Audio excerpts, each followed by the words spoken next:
قرآن مجید میں ہے وما هذه الحیاۃ الدنیا الا لهو ولعب، کہ یہ جو دنیا ہے جس میں ہم زندگی گزار رہے ہیں 60-70 سال، زیادہ سے زیادہ 100 سال، یہ زندگی کو خدا نے لہو و لعب قرار دیا، یعنی فضول زندگی، کھیل کود کا میدان۔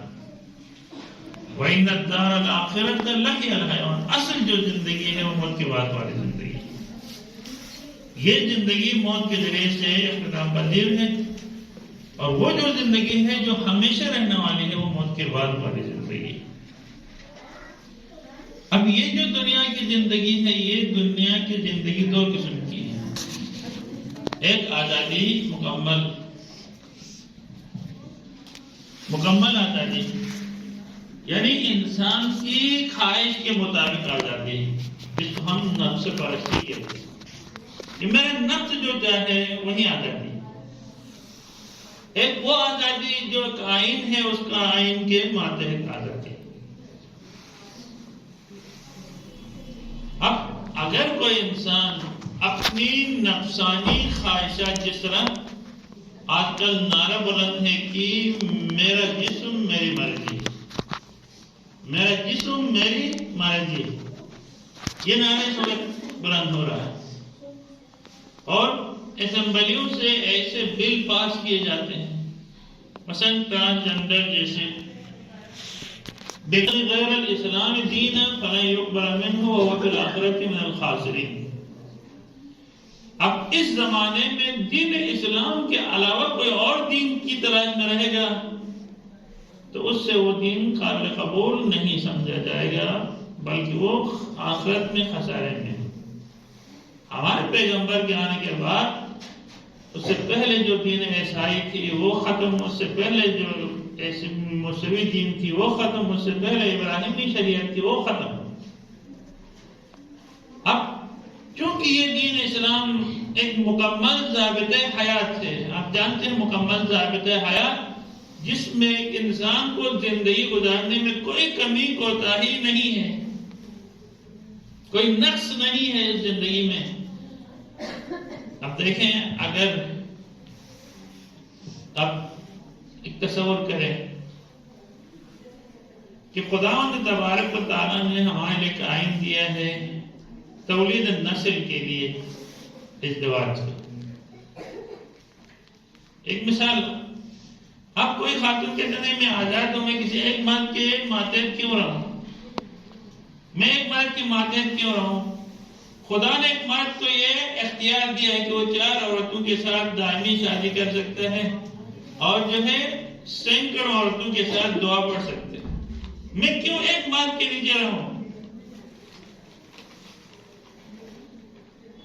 آج مثلا کوئی اظہار کرے یا نہ کرے، اس کی خیال میں یہ بات ہے، مثلا خصوصاً وہ خواتین جن کے شوہر ان کاموں کے پیچھے ہیں، ان خواتین کو ہمیشہ وسوسہ ہوتا رہتا ہے اور شیطان انہیں بہکاتا رہتا ہے، بھائی تمہارے شوہر ادھر بھی جائے، ادھر بھی شادی کرے، ادھر بھی عورتوں کے پیچھے بھی جائے، شرعی اعتبار سے نکاح کرے کہیں پہ، مذہب پڑھے کہیں پہ، آپ کا کیا قصور ہے کہ آپ ایک ہی مرد کے پیچھے؟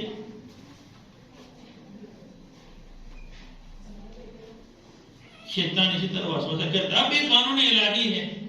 اب کیوں قانون الہی ہے؟ آپ دیکھیں، اسی قانون الہی کی خلاف ورزی پہ مثلا فرض کریں عورت بھی یہ کہے کہ ہم بھی 4 مرد کے پیچھے جائیں گے، جب مرد 4 عورتوں کے پیچھے جا سکتے ہیں تو ہم بھی 4 مردوں کے ساتھ شادی کریں۔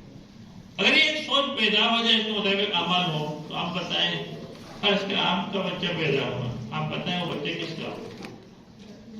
4 مردوں کے ساتھ رہیں، بچے کس کا ہوگا؟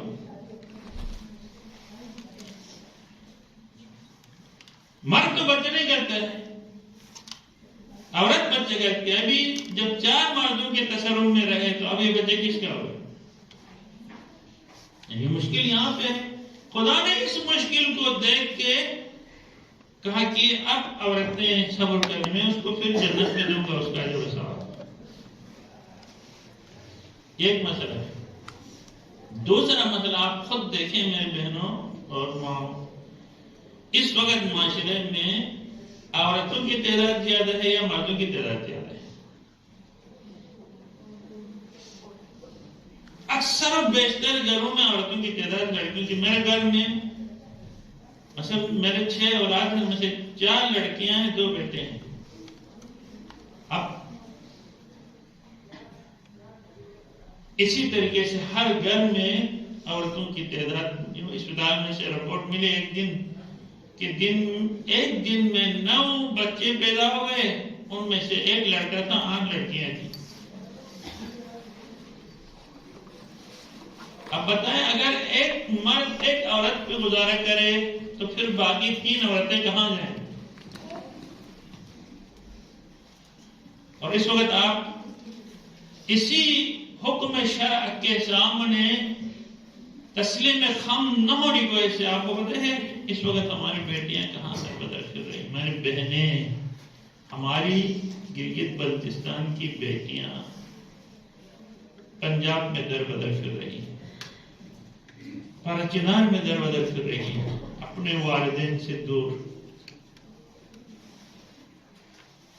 ادھر کشمیر میں، کوہاٹ میں ایسی غلط جگہوں پہ رپورٹ ملی مجھے آگا صاحب، سینکڑوں خواتین یہاں سے لے جائے گئی، 200 کا تو پتہ ہی نہیں کہاں ہے، وہ بازاروں میں بک رہی.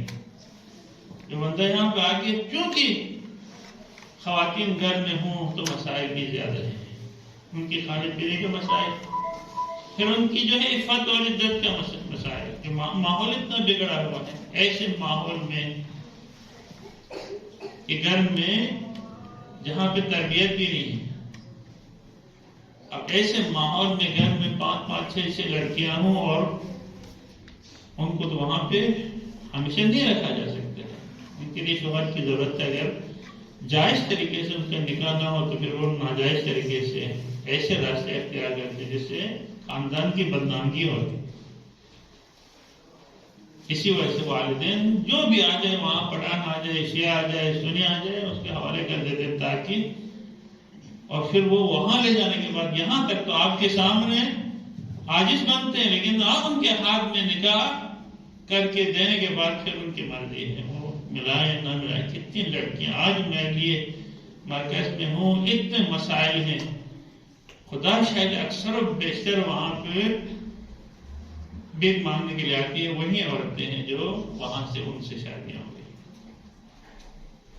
ادھر جائے کسی کو بچے کروا کے طلاق دے کے بھیجیں گے، کسی کو بچے کروا کے والدین کے حوالے کر کے غائب ہو گئے.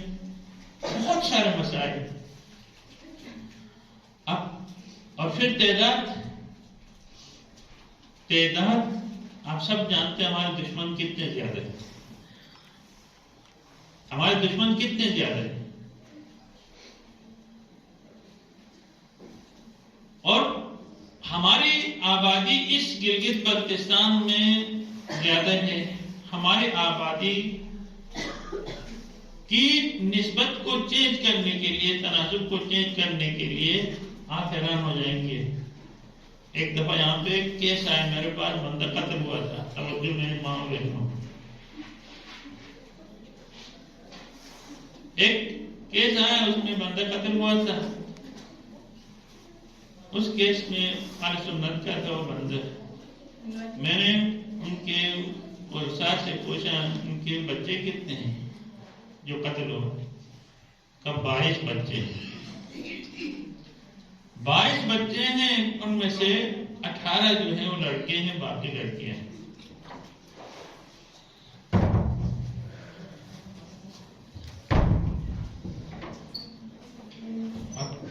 آپ ایک بچے کا کہ بس اس سے زیادہ میں طاقت نہیں ہے، دوسری شادی کے لیے بھی اجازت نہیں ہے. اب بتائیں شو کی تعداد کیا ہوگی کل. اب جہران میں وہیں 2-3 شادیوں پہ 2-3 جو ہے بچوں پہ گزارا کرتے تھے. اس وقت اہل سنت کی آبادی ان کے برابر ہونا جا رہی ہے، جس کی وجہ سے رہبر نے بھی کہا اجازت دی ہے کوئی زیادہ بچے کر سکتے.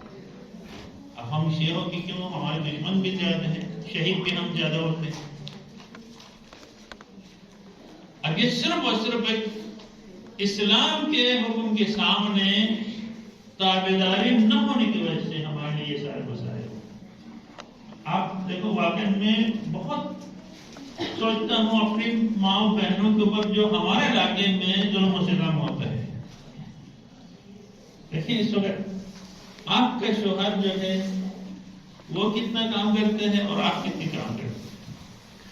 آپ کا شوہر صرف اور صرف وہ جا کے کما کے لائے گا اگر اس کی نوکری ہے تو بس، اس کے علاوہ کوئی کام گھر کے کام میں ہاتھ نہیں لگاتے، جبکہ آپ کو کیا کرنا ہے؟ آپ کے کام کھانے پینا بنانے کی ذمہ داری آپ کے اوپر ہے، گھر کی صفائی کی ذمہ داری آپ کے اوپر ہے، اگر گائے رکھی ہوئی ہے بکری رکھی ہوئی ہے اس کی سرپرستی آپ کے اوپر ہے، دودھ نکالنا آپ کے اوپر ہے، بچوں کا کپڑے شوہر کے کپڑے دھونا آپ کی ذمہ داری ہے۔ ایک عورت ذات اتنے سارے کاموں سے عہدیدار نہیں ہو سکتی۔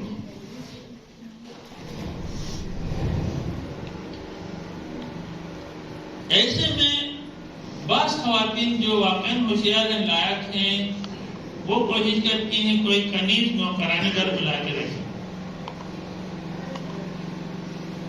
کنیز نوکرانی گھر میں رکھیں، اب وہاں پہ شوہر اس کنیز اور کتنے سارے ایسی مثالیں موجود ہیں، اس نوکرانی کے ساتھ اس کے تعلقات ہوں، برے تعلقات ہوں، اس میں آپ کو کوئی اعتراض نہیں ہے، جبکہ وہ گناہ میں مبتلا ہوا ہے، آپ کو اعتراض نہیں ہے، کیونکہ آپ اپنے لیے ایک آزادی ذہن میں تصور کیا ہے کہ میں آزاد ہوں، کوئی عورت میرے ساتھ کیوں زندگی گزارے؟ بھائی عورت زندگی نہیں گزار سکتی تو کنیز کو کیوں آپ نے موقع دیا ہے؟ اس نوکرانی کو کیوں موقع دیا ہے؟ گھر میں آ کے وہ کام کرتی ہے اور بہت کچھ موقع نہیں دیتے اس کو، پھر اتنی آپ کی غیرت آ جائے کہ مجھے نوکری بھی نوکرانی بھی نہیں جائے، اور پھر کیا ہوگا؟ آپ اپنا آپ کو زحمت میں ڈال دو گی دنیا میں ہی، اتنے سارے کام۔ لہذا یہ سب اس لیے ہے کیونکہ ہم شریعت کے سامنے اپنا اظہار وجود کر لیتے ہیں، شریعت کو ہم دل سے تسلیم نہیں کرتے ہیں، شریعت کے احکامات کے اوپر ہمیں اعتراض ہے۔ تو آج کل دنیا میں یہ انگریز یہی سکھاتے ہیں، یہ دین کے مخالفین یہی سکھاتے ہیں کہ شریعت جو ہے اس میں کبھی شبہ ڈال دیتے ہیں، مردوں کا حصہ 2 برابر، عورتوں کا حصہ 1 کیوں؟ ہم تو مردوں کے برابر ہیں اولاد ہونے کے ناطے۔ کبھی اس طرح مرد جو ہے صرف چٹی پہن کے بازار میں گھوم سکتا ہے، عورت جو ہے کیوں بند ہو جائے اور صرف اس کا چہرہ نظر آ جائے، ہاتھ نظر آئے، باقی کوئی جسم کا کوئی، کیوں اس کو اپنے کپڑے دکھانے کا اجازت نہیں ہے؟ کیوں اسے اپنے بناؤ سنگار دکھانے کی اجازت نہیں ہے؟ یہ سارے کیوں اپنے سونے جواہرات جو اس نے اپنے شوہر سے دیوان کر کے منگوا لیا وہ دکھانے کا موقع کیوں نہیں دیا جاتا؟ یہ وہ شیطانی القاعات ہیں جو آج بیگانے جو اسلام کے دشمن ہیں، استعمال ہیں، وہ مختلف طریقوں سے شبہات ڈالتے ہیں، خصوصاً انٹرنیٹ کے آنے کے بعد جو آپ دیکھ رہے ہیں۔ بہت معاشرہ بگڑ چکا ہے، ایسے معاشرے میں خدا وند تبارک و تعالی ہمارا خالق ہے، ہمارا مالک ہے، ہمارا رازق ہے، ہم سب کچھ اس کی طرف سے، ہمیں اسی کی طرف واپس پلٹ کے جانا ہے۔ اور وہی خدا کہتے ہیں افحسبتم انما خلقناکم عبثا وانکم الینا لا ترجعون۔ اے انسان تم یہ خیال کرتا میں نے تمہیں فضول پیدا کیا ہے، فضول پیدا کیا، یہ خیال کرتا ہوں نہیں، ایسے نہیں ہے، اور آپ سب کو واپس پلٹ کے میری طرف واپس آنا ہے۔ احسب الناس ان یترکوا ان یقولوا آمنا وهم لا یفتنون۔ آیا انسان یہ خیال کرتا ہے کہ وہ بس کہے میں نے ایمان لایا، میں شیعہ ہوں، میں مسلمان ہوں، بس اسے نجات ملے گی؟ نہیں، اب تو اسے پرکھنا ہے، آزمانا ہے، جگہ جگہ پہ اس کا امتحان لینا ہے، پاس ہو جائے تب جو ہے جنت میں جائے گا، خدا کی رضا اسے ملے گی تب۔ اب ہم صرف یہ خواہش کر بتائیں، آزمائش کہاں پہ؟ سر پہ دوپٹہ رکھنا ہمارا آزمائش ہے، مت داڑھی رکھنا ہماری آزمائش ہے۔ واقعی داڑھی کے بغیر زندگی گزارنا بہت اچھا لگتا ہے، انسان کا چہرہ صاف صاف نظر آئے، لیکن اب ہم خدا کے حکم کے سامنے مجبور ہیں، بے بس ہیں۔ وہ مالک نے اس نے کہا داڑھی رکھو، چاہے ہمیں پسند ہو یا نہ ہو۔ اس مالک نے کہا تمہیں سر پہ دوپٹہ رکھنا ہے، چاہے آپ کے بال اچھے ہوں یا برے ہوں، دکھانے کے لائق ہو یا دکھانے کے لائق نہ ہو، آپ کو چادر اوڑھنا ہے، بس میرا حکم یہ ہے۔ ہاں، اگر آپ کو بناؤ سنگار دکھانے کا شوق ہے، بال دکھانے کا شوق ہے، جسم کے اعضاء دکھانے کا شوق ہے، اپنے شوہر کو دکھاؤ، یہ اس کا حق ہے۔ اور آج ہمارے معاشرے میں ہم سب دیکھیں، ہماری مائیں بہنیں ہم جس ماحول میں پڑھ رہے ہیں، وہ اچھے نئے کپڑے اندر رکھتے ہیں سوٹ بکسے میں یا الماری میں، جب ہم باہر جانا چاہیں تو اس وقت پہنتے ہیں۔ کیا ہوگا؟ باہر والے لوگ جو ہیں آپ کو پسند کریں گے، آپ کی تعریف کریں گے، لیکن آپ کا شوہر کے دل میں یہ حسرت بیٹھ جائے کہ میری بیوی میرے لیے کب ایسے کپڑے پہنے گی، سرما میرے لیے کب لگائے گی، خوشبو میرے لیے کب لگائے گی، بال میرے لیے کب وہ جو دلہن بن کے آئی تھی پہلے دنوں میں وہ کب میرے لیے بنے گی۔ یہ سوچ کے حضرت ہے، پاجامے پہن کے انڈرویل پہن کے گھر کے اندر بیٹھتے ہیں شوہر، پھر بعد میں کہا جاتا ہے شوہر ہمیں پسند نہیں کرتا ہے، دوسروں کو بھیجا جاتا ہے۔ تو آپ نے آپ کردار آپ ایسا آپ ایسے کردار بنائیں، آپ ایسی جلب کریں اپنے شوہر کو، آئیں راستے میں اپنا آپ کو تیار کر کے، یہ اسلام کی تعلیمات ہیں۔ ہمارا ایک دوست تھا، وہ سندھ کا تھا، اب وہ اس دیہاتی ماحول میں تھے تو خواتین جو اسی طرح جنگلی بن کے بیٹھتی تھی۔ اب اسے حیدرآباد جو شہر ہے وہاں پہ ایک دفعہ زندگی میں دکھانے کے لیے لایا گیا۔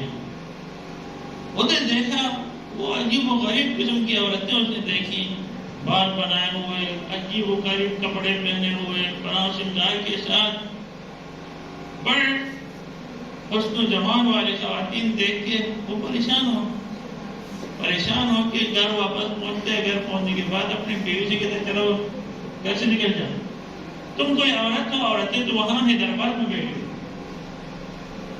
اب عورت کیا کہلا؟ وہ چیزیں جو وہاں پہ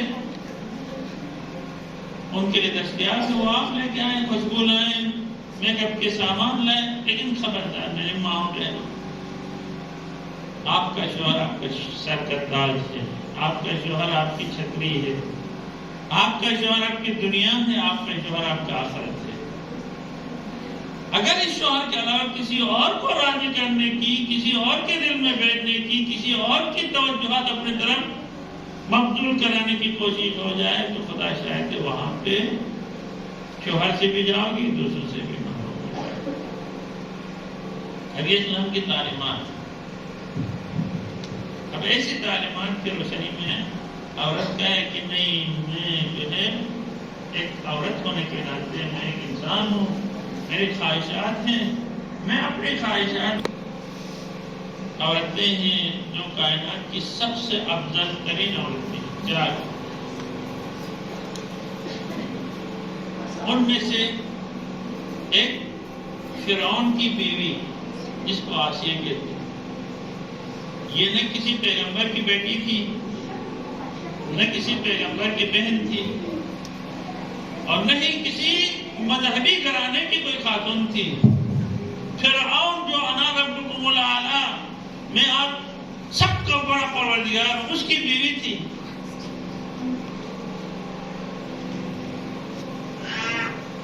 جب موسیٰ علیہ السلام اور فرعون کے ساحروں کے درمیان مقابلہ ہوا، مقابلے میں انہوں نے اپنے سحر اور مکر کے ذریعے سے لوگوں کے نظروں کو کو مسخر کیا، رسیوں کو اور لکڑیوں کو سانپ کی شکل میں دکھلایا۔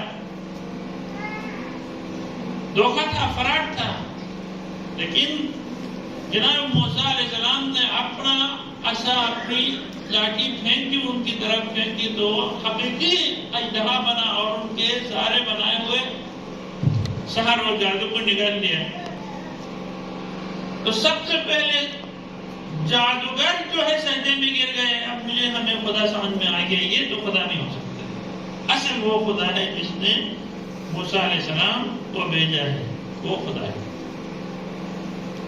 پھر اس وقت فرعون کے دربار میں دو افراد نے اندر سے ایمان لایا، ایک فرعون کی بیوی آسیہ تھی اور دوسرا مومن آل فرعون ایک شخص تھا جو اسی کے دربار کے اندر تھا، لیکن ان دونوں نے اپنا ایمان چھپا دیا۔ لیکن ساحروں اور جادوگروں نے ایمان ظاہر کر دیا، سجدے میں پڑ گئے، تو فرعون نے انہیں وہیں پہ جو ہے سزا دی۔ لیکن بیوی جو ہے فرعون کے گھر میں جو لوگوں کا خدا ہے، اس شوہر وہ والا خدا کو چھوڑ کے اپنے حقیقی خدا کو مانتی ہے۔ اور فرعون نے کیا کیا؟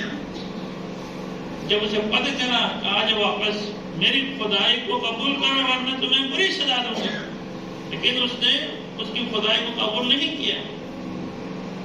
تو اس نے کیا کیا؟ زمین کے اوپر لٹا کے 4 کیل لگا کے ہاتھ پیر باندھ کے پتھر پیٹ میں رکھا، آ جاؤ واپس۔ اسی طریقے سے اسے شہید کر دیا۔ اور اس عورت نے کہا میں خدا کی آزادی قبول کرتی ہوں، آپ کی آزادی نہیں، مجھے یہاں پہ آپ کے محل میں خدا کی بیوی ہونا میرے لیے دنیا کے اعتبار سے سب کچھ ہے، لیکن میں اس دنیا سے کروں کا کیا؟ کب تک اس دنیا میں رہوں گی؟ کتنا عرصہ رہوں گی؟ پھر تو اصلی خدا کے پاس جانا ہے وہاں پہ۔ لہذا آپ جو کچھ کر سکتے ہو کرو اس دنیا میں، لیکن میں اپنے حقیقی خدا کے احکام کو چھوڑ کے آپ کے پیچھے نہیں آ سکتی۔ اس نے شہید کروا دیا۔ اور اس خاتون نے خدا سے فریاد بھی کی، ربی نجنی من فرعون وعملہ، پروردگار مجھے فرعون اور اس کے کارندوں سے نجات دے، اپنے پاس میرے لیے گھر بنا، مجھے یہ فرعون کا گھر نہیں چاہیے۔ وَابْنِ عِندَكَ بَيْتًا فِي الْجَنَّةِ، جنت میں میرے لیے گھر بناؤ پروردگار، میں مجھے یہ گھر نہیں چاہیے۔ جو فرعون کا محل، اس زمانے کا وائٹ ہاؤس، آپ دیکھیں خداوند تبارک و تعالیٰ نے کتنا مقام دیا اس کو، صرف اس بات پہ کہ اس نے فرعون کے گھر میں رہ کے آزادی تسلیم نہیں کی، خدا کے حکم کو مانا۔ خدا نے اسے کتنا بڑا مقام دیا۔ وہ آج حضرت خدیجہ کی صف میں کھڑی ہے، حضرت زہرا کی صف میں کھڑی ہے، حضرت مریم کی صف میں کھڑی ہے۔ اور آپ کے لیے بھی وہی، آپ میری بیٹیاں، اگر اس پرآشوب دور میں اگر آپ ان مغربی میڈیا، یورپی میڈیا سے متاثر ہوئے بغیر آپ اسلام کے تابعدار ہوں گے، آپ کا مقام بھی اسی حاشیے کی طرح ہے۔ اور حدیث میں بھی ہے، اگر کوئی شخص، کوئی خاتون کسی ظالم شوہر کے سامنے بیٹھ کے اس کی ظلم و ستم کو برداشت کرتے، ان کی منمانیوں کو برداشت کر کے سہ کے زندگی گزارتی ہے، تو اس خاتون کو کل قیامت کے دن آسیہ بنت مزاحم کا مقام دیا جاتا ہے۔ وہی مقام جو اس ظالم کے ساتھ رہ کے اس نے خدا کی عبادت کی، خدا کو مانا، خدا کی حکم کو تسلیم کیا۔ آپ اس وقت بھی اپنے ظالم شوہر کے سامنے بیٹھ کے احکام خداوندی کے سامنے تسلیم، آپ کا شوہر کہے بھی ہم شادی میں جاتے ہیں ہم چادر اتارو، آپ کہیں گے چادر تمہارے حکم سے میں نے نہیں پہنا، میں نے اپنے رب کے حکم سے پہنا، نہیں اتار سکتی ہوں، نہیں لے جاؤ مجھے۔ اگر آپ کا شوہر کا میرا دوست آ رہا ہے، میرے دوست کے ساتھ آپ ہاتھ ملاؤ گے، نہیں ملا تو میں شرمندہ ہو جاؤں گا، میں بھی تمہارے پر ستم کروں گا، کہا میں تمہارے حکم سے نہ ہاتھ ملاتی ہوں نہ ہاتھ نہیں ملاتی ہوں، میں اپنے رب کے حکم سے ہاتھ ملاتی ہوں۔ خدا شاہد ہے، اگر آپ نے آج اس معاشرے میں آپ کا استاد کا ہے، آپ کے فلاں جگہ پہ اکثر و بیشتر یہ جو NGOs آتے ہیں، ان کا کام کل میں حیران ہو گیا، وہ نگیر جیسا ہمارا علاقہ جہاں پہ 70% شیعہ آبادی ہے، وہاں پہ ایک ٹیچر ملعون یہ اشتہار دیتا ہے کہ میں کھیلوں کا مقابلہ رکھتا ہوں۔ ان کھیلوں کے مقابلے اس وقت شروع ہوں گے جب کھیلوں کے مقابلے میں لڑکے اور لڑکیوں کی رجسٹریشن برابر ہوگی۔ آپ دیکھیں، لڑکے اور لڑکیوں کی رجسٹریشن برابر ہوگی تو پھر میں جو ہے مقابلے رکھوں گا۔ اب کہاں لے جا رہا ہمارے بیٹے کو؟ کہاں لے جا رہا ہمارے بیٹے کو؟ یہ ظاہر تو بہت اچھی چیز ہے، کیوں مرد میدان میں جا کے کھیلیں، عورتیں نہیں کھیلیں؟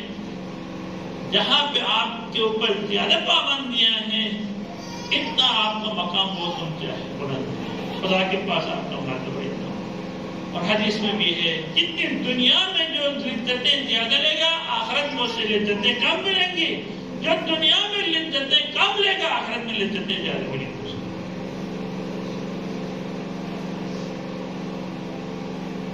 ایک انقلاب اسلامی سے پہلے ایران کا قانون تھا کہ کوئی عورت جو ہے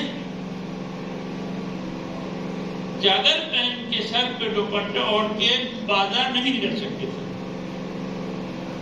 یہ قانون تھا۔ اس قانون پہ عمل کروانے کے لیے پوری حکومتی مشنری چوکس تھی۔ جو بھی عورت آتی تھی اسے چادر کھینچ دیا جاتا تھا۔ تو ایک خاتون تھی جس نے پوری زندگی گھر سے نہیں نکلی کہ میں چادر سر سے اوڑھ نہ جائے۔ اور بعد میں جب وہ خاتون جو ہے وفات ہوئی تو امام زمانہ اس خاتون کی دشی جنازہ میں پہنچ گیا کہ اس نے خدا کی خاطر اپنے گھر سے باہر نہیں نکلی کہ اس کا سر جو ہے ننگا نہ ہو جائے، حکم شرع کے خلاف کوئی عمل محبت نہ ہو۔ اب آپ جتنی زحمت اٹھائیں گے دین کے کاموں میں، اب آزادی چاہیں گے تو کیا ہوگا؟ دنیا میں آزادی تو ملے گی لیکن آخرت میں آپ جکڑے جاؤ گے۔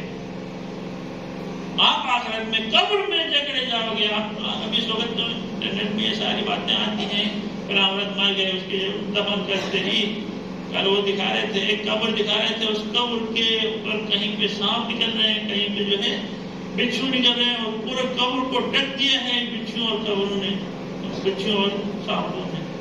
یہ سارے معاملات ہیں۔ جو دنیا میں آزاد رہے گا وہ آخرت میں قید و بند میں رہے گا، جو دنیا میں قید و بند میں رہے گا وہ آخرت میں آزاد ہوگا۔ یہ اپنے ذہن میں رکھیں بس۔